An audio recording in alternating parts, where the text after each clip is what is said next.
Hello YouTube, I'm back again. Today I'm gonna show you yet another build highlight video of mine.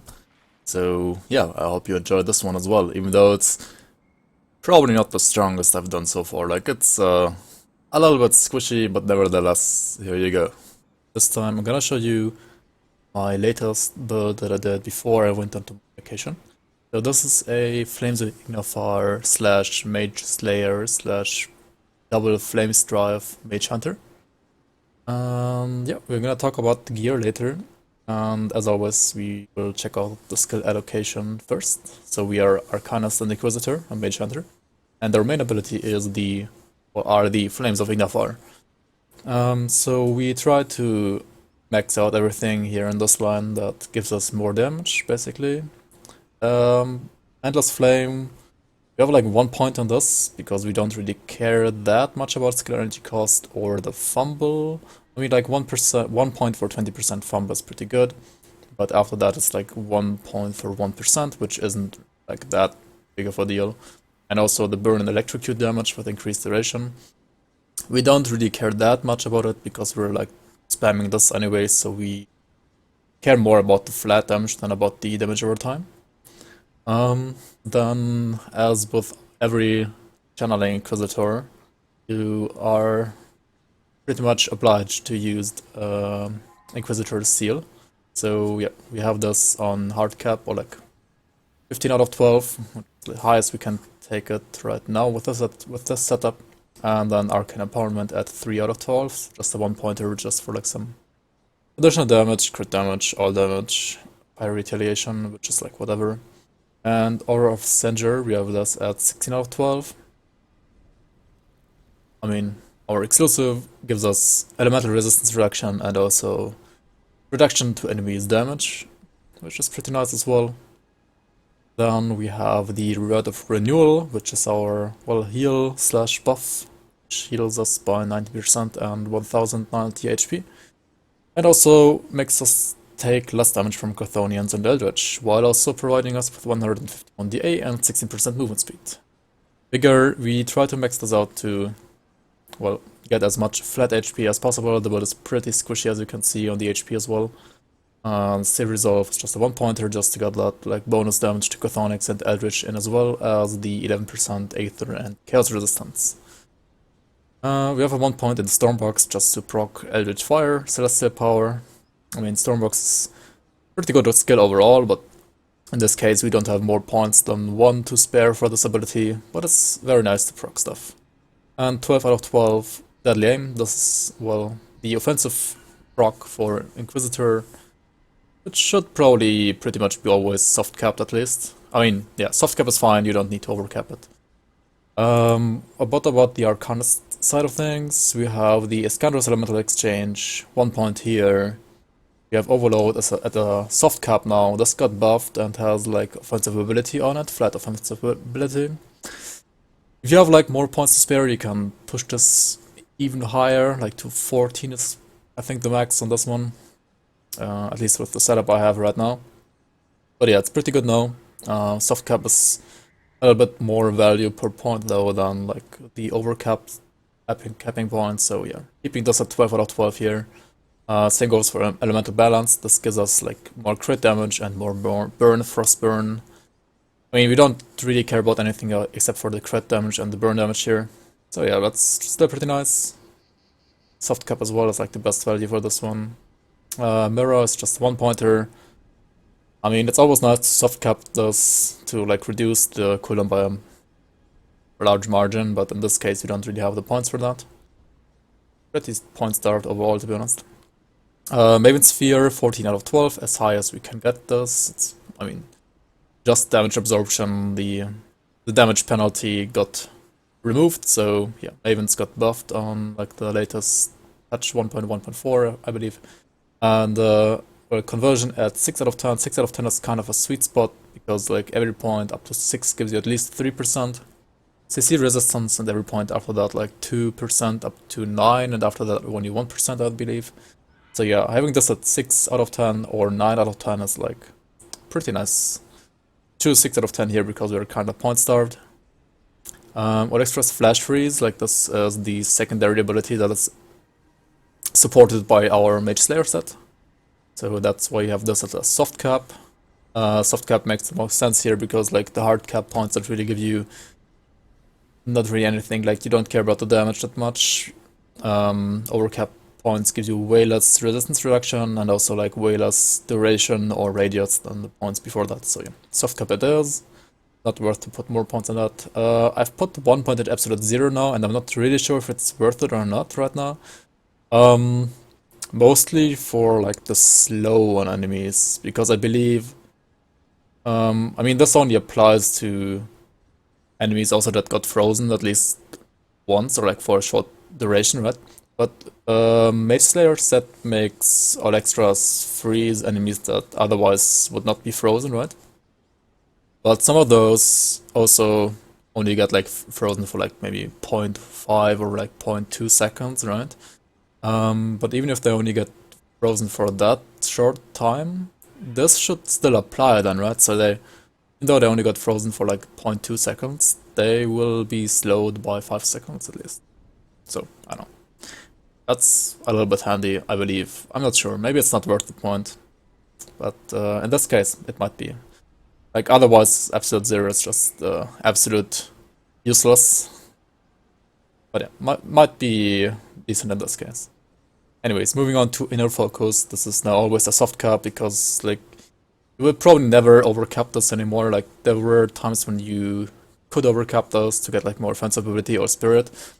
But now it's probably just better to overcap Overload or put points to soft cap Mirror or Overload Mavens than... Like, you would probably never overcap inner focus anymore. 1 point in Arcane Will, I mean, that's a decent passive, but not anything amazing, so yeah, 1 point is enough, not worth to put like more points here. Nullification, a 1-pointer right now. I wish I could put more points here, and the same way as for Mirror of Erectus. Well, the cooldown goes down, and also the reduction to enemy elemental damage would go up. Like right now, this is pretty much useless because this one reduces enemy damage by 18% and this one by 17%, so yeah, pretty much useless, except for, well, the nullification part itself, which is always pretty nice though. 10 out of 10 mental alacrity, soft cap here, getting the most value out of casting speed and energy here. And we do need the casting speed on a casting speed mage, so yeah, at least soft cap it is here. Then I decided to put like 8 points here and 1 point into Fabric of Reality, as this one gives you like 6% damage to Ethereals, Aether Corruptions, and Chthonians now, which is pretty good for like the 1 point I put here. And also like 8 points into the Mastery Bar gives me some, well, some stats, some raw stats, and that most of the, like, mostly this gives me more HP, right?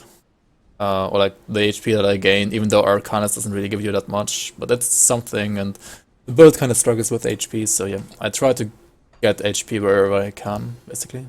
As you see, we barely scratched the 13k, like not even, with the Word of Renewal on, which is very low for hardcore in my opinion. Like 13k should be like the bare minimum in hardcore. Anyways, let's move on to the devotions. So, I have this setup right now. I might change this later.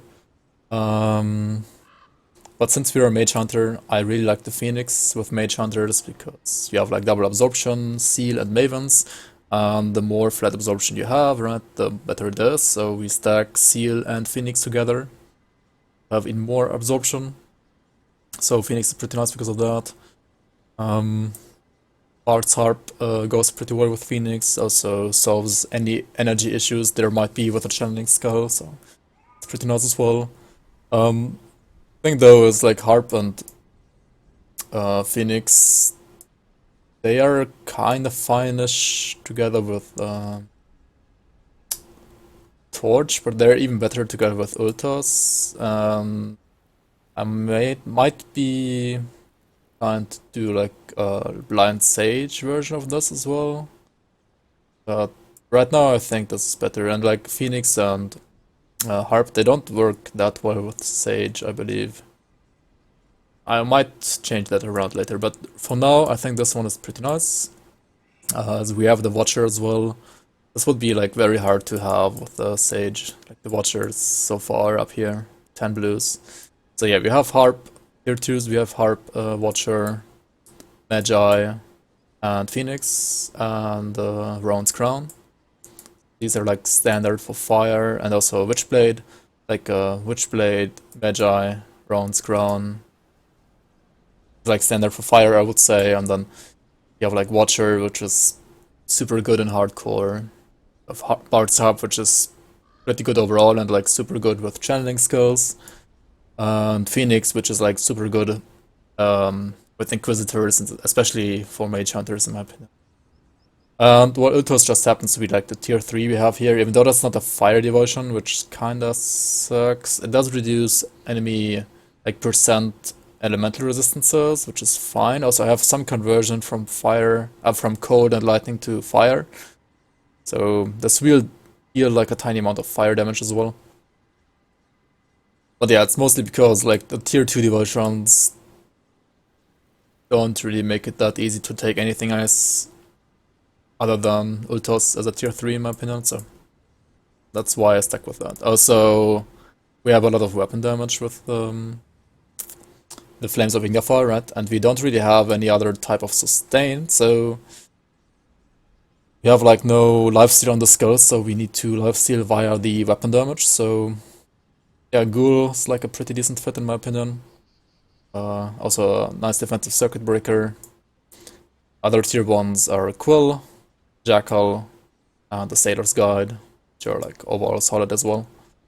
I'm kinda like the new throne is so good now, and I kinda want to fit it, but and it would work very well with the blind sage oriented devotion route, right? Also like Spider could be pretty decent as well, but I decided to not go for that route yet, at least not on this character. So let's check out the gear. So the gear is, well, obviously 4-piece Mage Slayer set. So the hood, shoulders, gloves, and amulet. This is what enables flash freeze in the end game basically. This gives us minus 55% freezing resistance on all extras flash freeze, making it able to freeze some bosses every now and then, or like for a short duration at least. Yeah, and also gives me all kinds of elemental damage to flames, which partially get converted to fire via, for example, Band of Eternal Fire. I have one of this. The other ring is the Combustion Band. Well, one Combustion Band is like always better than double Eternal Pyre, because Eternal Pyre is, it only really has the conversion going for it, and everything else is kinda bad-ish, to be honest. Like, the proc is not the best, that's fine, but stats are, well, no OA, no DA. There's a little bit of HP, there's also like a little bit of attack speed, but you don't really need the attack speed. We would like to have casting speed on this item, right? And the Combustion Band gives you casting speed, and it gives you the Combustion ability, which also reduces enemy resistance by, I mean, it's not a lot, but 8% is better than nothing, right? So, yeah, one Combustion Band is pretty much always better than double Pyre here. Like, mostly because Eternal Pyre doesn't give you casting speed. Like, if this gave me casting speed, I would probably run double Pyre, to be honest. Like, you have like 2 of them rolling like 30% conversion each. That would be pretty good. But, well, this one doesn't have casting speed, so. Well then, how do we max our casting speed, right? We have Flame Stripes, which give like flat fire damage to Ignafire, and they also can have like a lot of casting speed. So I'm using one Hellfire of Celerity here. I'm just using like the best I found after like 2k hours of killing Janaxia every now and then. Like, I never really farmed her that much, but like on every character I made, I killed her like maybe, I don't know, 1 to 10 times, right? And then you keep the ones that are worth keeping. I'm using an Inquisitors of the Flame Caller on this one. Doesn't even have that much casting speed, only 7%. So yeah, we could easily max out casting speed, which is only 190. I mean, 196 is decent, but 200% would be better, obviously. And if I had like another of celerity here, maybe I could use a double eternal pyring actually. It would be better, probably. Not sure. But yeah, I mean, use whatever you can use here. You could also use like one warpfire instead of double of these, if you have like only good one good flame strike, for example.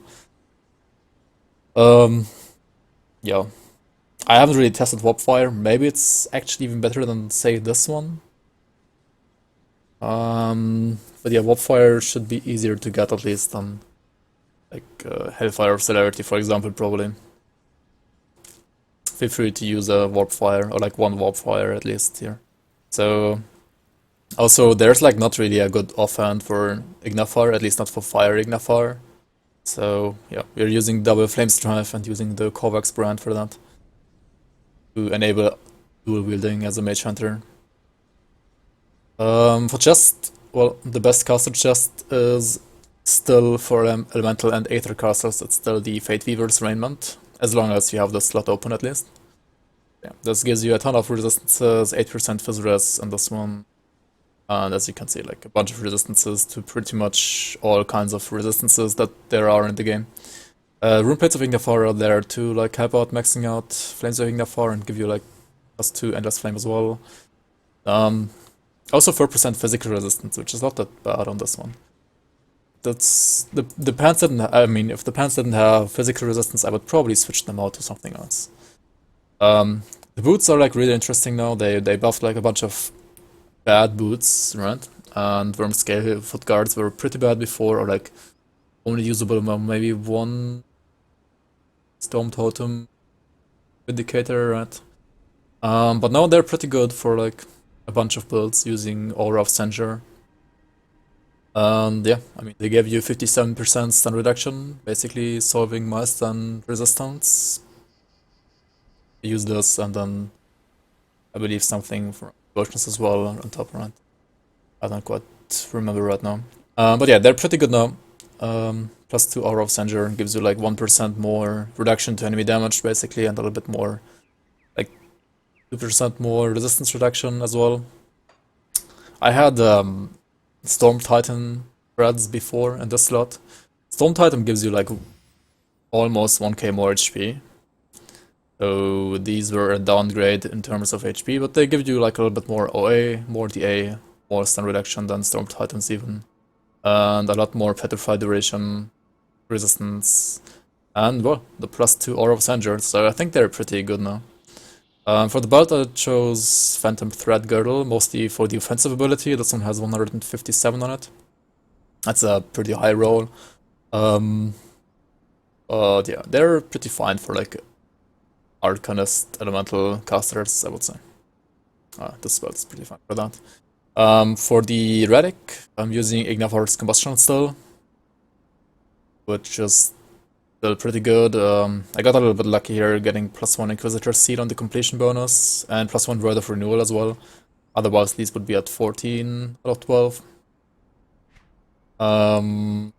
Ignafar lost his castings and attack speed, but it's still good. Like, it was OP before, and it's now fine because you can like, on some builds you actually want to use Bane instead, right? But on this one, I believe you still want to use Ignafar's Combustion.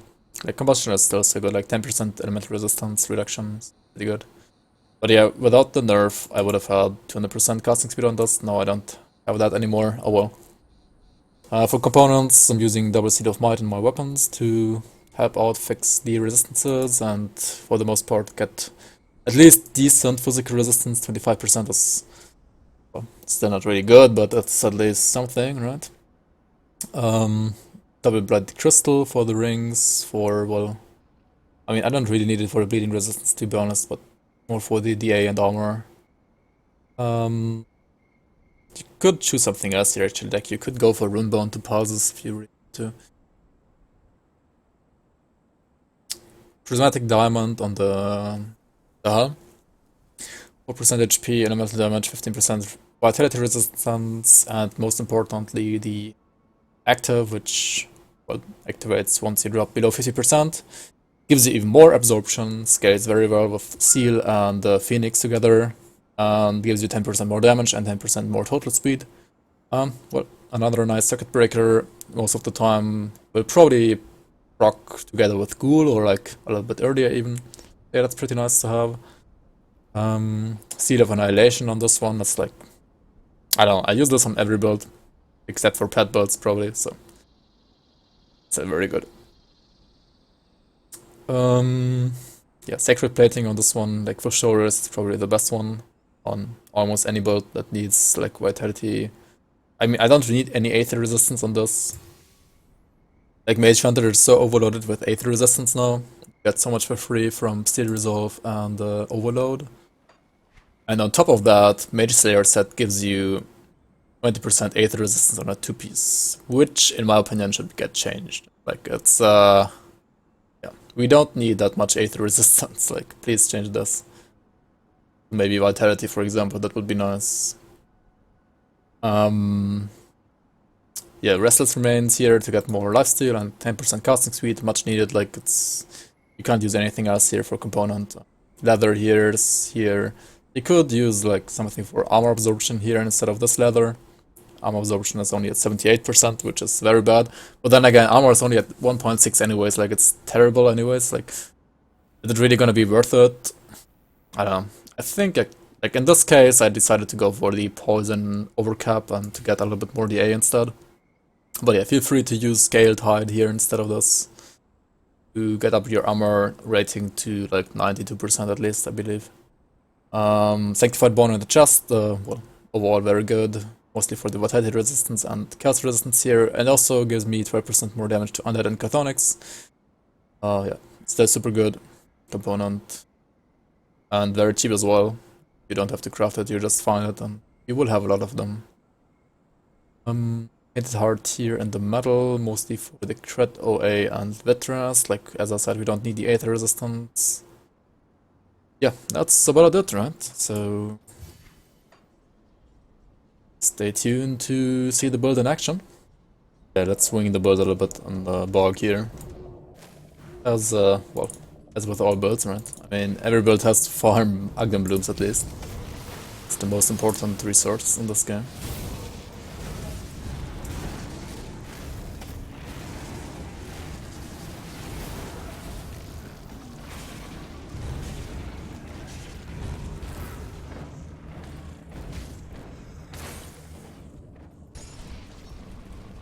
Alright, let's check out the Kraken here.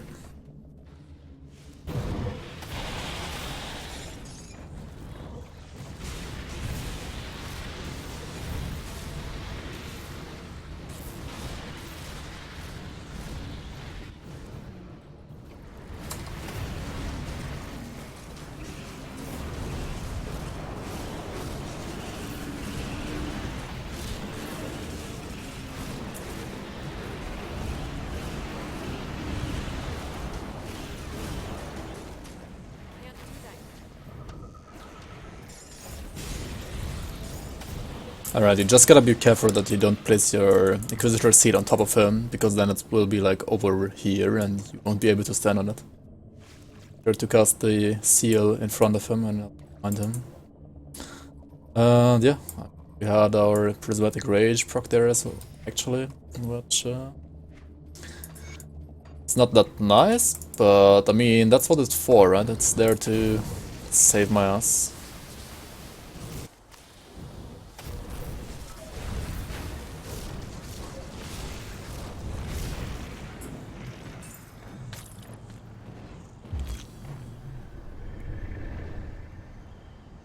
Alright, let's check out the Ancient Grove as well here.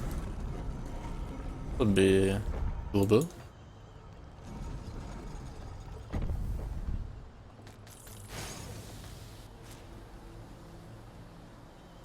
But marked though. I don't really like marked. Yeah, it's down to like 2780, but we'll see how we fare here.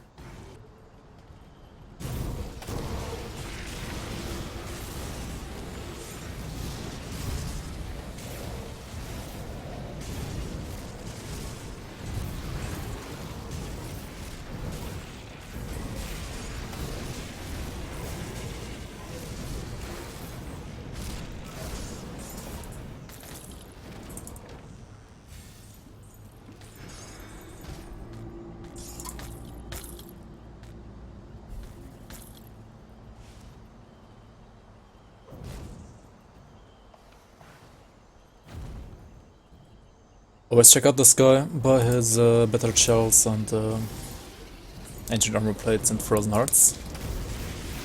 And check out his other items as well. He has some pretty decent rings or medals sometimes, or you wanna get like a nice two-hander, right?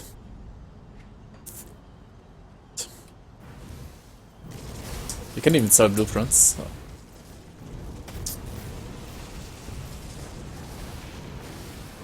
Oh. There she is. You can even freeze her, so she's really easy for this build actually.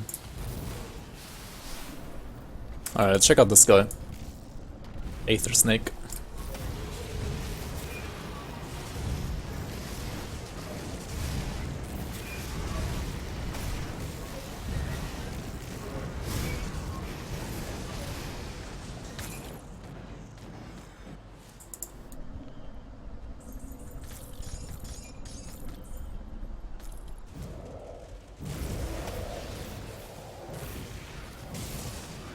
Where are you running? Hold on.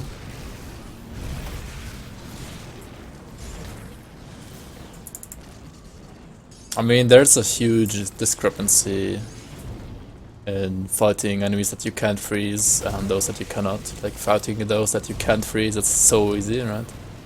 Fighting those that you cannot is actually like harder than on other builds, I would say, because the build itself is a little bit squishy and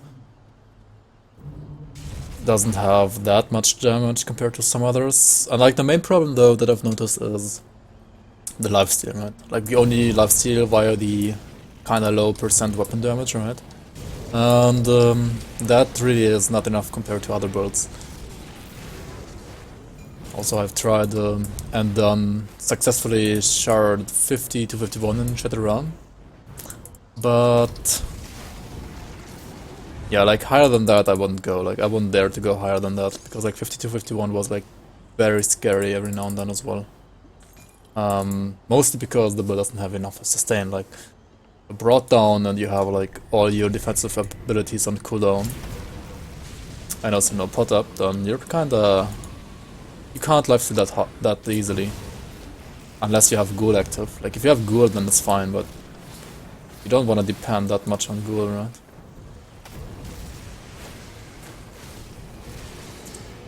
So I believe they could, or should, maybe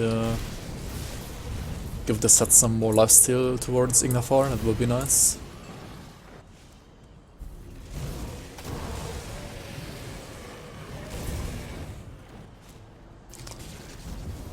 I mean, I only have like 10% sheet lifesteal, right? Which is very low as well. But it's kinda hard for me to get like more lifesteal.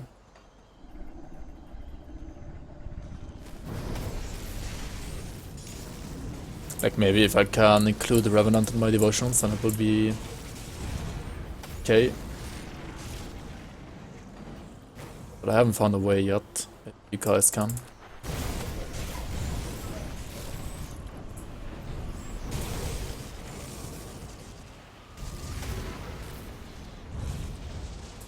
Wait, still running away? Come on. Okay.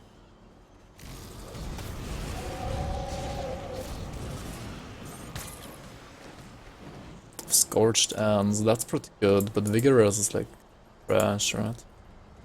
And I mean, the whole item is just bad. Like,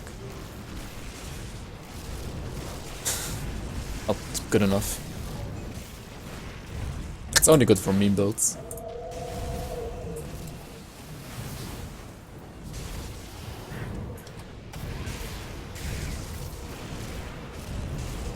Which kinda makes you wanna use it, but... Alright, Gargabol, here we go.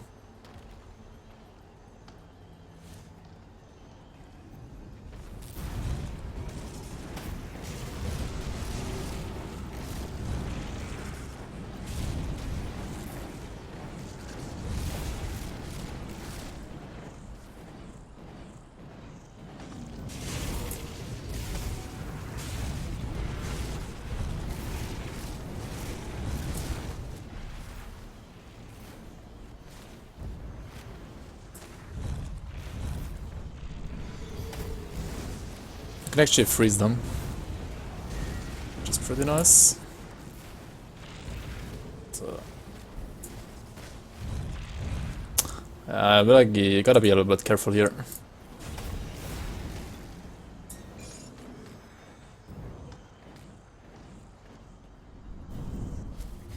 I think you can get like a much cleaner kill on him. I just did here. So, well, you can freeze him as well. Even if it's only for a short duration, it's pretty nice.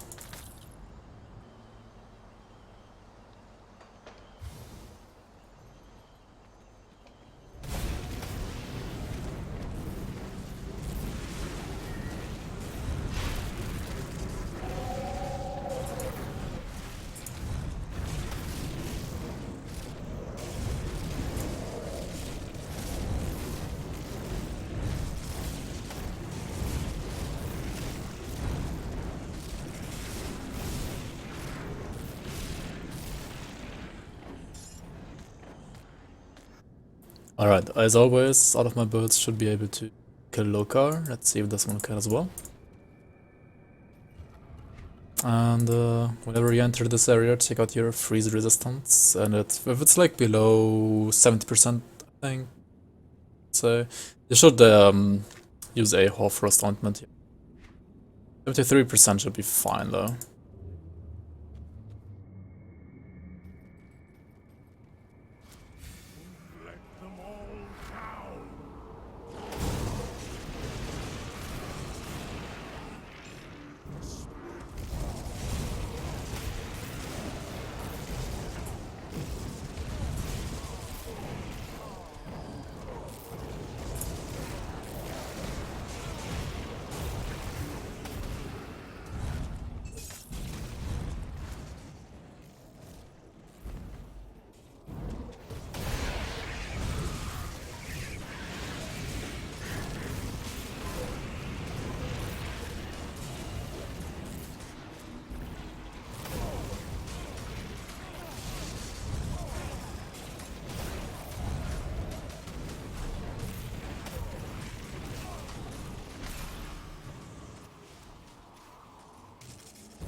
Alright, you can continue down the road a little bit further.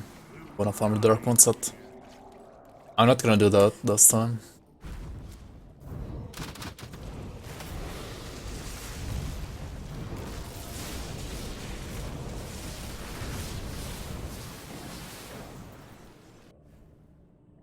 Yeah, and also as always, I think it's kind of fair to use these against Lokarr.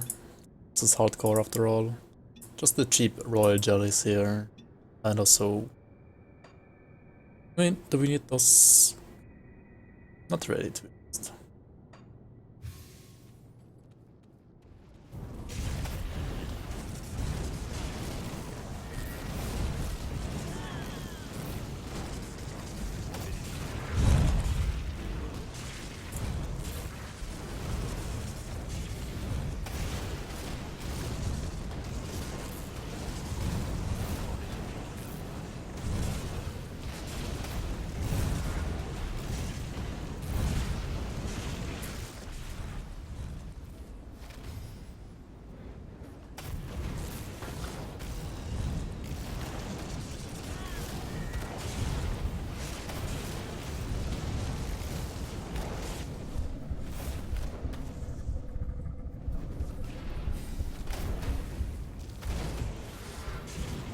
Cut the video. Holy fucking shit. Alright, so as you can see, we're not able to freeze Lokarr, which makes things a lot harder than usual.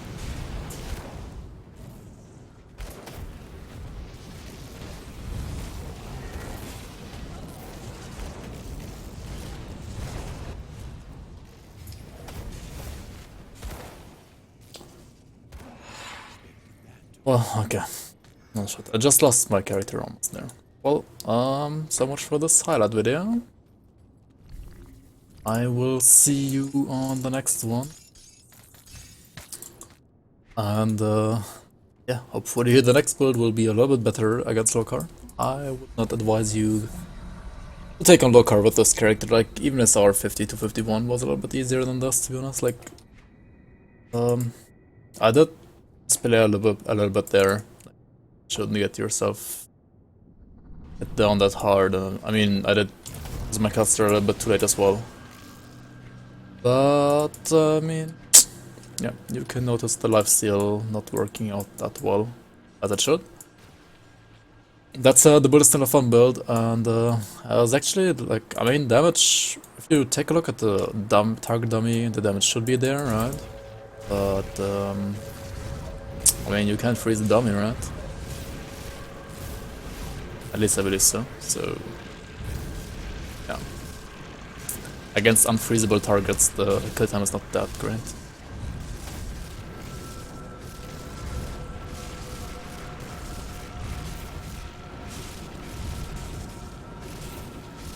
I like it.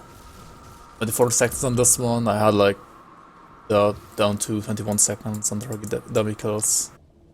So after checking out two different versions, one version with the double band of the Eternal Pyre, and one version being just one warpfire and one pyre, the other one being warpfire and double pyre, I think having one combustion ring and one Eternal Pyre ring and one warpfire is probably my preferred setup. Because warpfire, I mean, I lose a little bit of HP, it's like 100 only. And I have to like spend 2 more points into cunning than before, compared to before. But that's honestly like not that much of a difference. And warpfire does give me more cold to fire conversion and also a proc with 15% fire resistance reduction. So that's overall more damage than before. Not only because of the resistance reduction, but also because of casting speed. This one has more casting speed than the second flame strife I had. We lose some elemental and aether resistance, but I mean, aether resistance was more than enough anyways, and elemental resistance is also still fine. Like, lighting is about to become a little bit low, but it should still be fine. And yeah, we also convert some of the elemental damage and frostburn damage from the Mage Slayer set to Ignifire over to burn and fire damage.